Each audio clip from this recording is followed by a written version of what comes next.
રાજકોટમાં ચોમાસાની ઋતુ પહેલાં જ કોર્પોરેશન દ્વારા પ્રી મોન્સૂન કામગીરી હાથ ધરવામાં આવી હતી। હાલ અત્યારે વરસાદ ગઈકાલથી જ વરસી રહ્યો છે, ત્યારે હાલ માધાપર ચોકડી ખાતેના દ્રશ્યો છે, જ્યાં ખૂબ જ મોટો ખાડો પડ્યો છે। આ માધાપર ચોકડીથી દરરોજના હજારો વાહન ચાલકો છે તે અહીંથી પસાર થતા હોય છે। તેને આ ખાડો છે તેમાં કોઈ પણ વાહન ચાલક સાથે અકસ્માત સર્જાય કે કોઈ પણ દુર્ઘટના થાય તો જવાબદાર કોણ? પ્રી મોન્સૂન કામગીરીની હાલ કોર્પોરેશનની પોલ ખુલી રહી છે। માત્ર વરસાદમાં જ આવડો મોટો ખાડો પડી રહ્યો છે।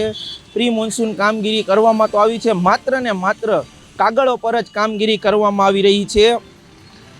આ ખાડો જોતા જ એવું લાગી રહ્યું છે કે મોટી સંખ્યામાં વાહન ચાલકો છે તે પસાર થતા હોય છે, બાળકો છે, વૃદ્ધો છે, મહિલાઓ છે અહીંથી પસાર થતા હોય છે, અને તેમની સાથે કોઈ દુર્ઘટના ઘટે તો આમાં જવાબદાર કોણ? અને તંત્ર સામે અનેક પ્રકારના સવાલો ઉઠી રહ્યા છે। કેમેરામેન હર્ષ ઝીંઝુવાડિયા સાથે પાર્થ ભટ્ટી, અબ તક ચેનલ, રાજકોટ।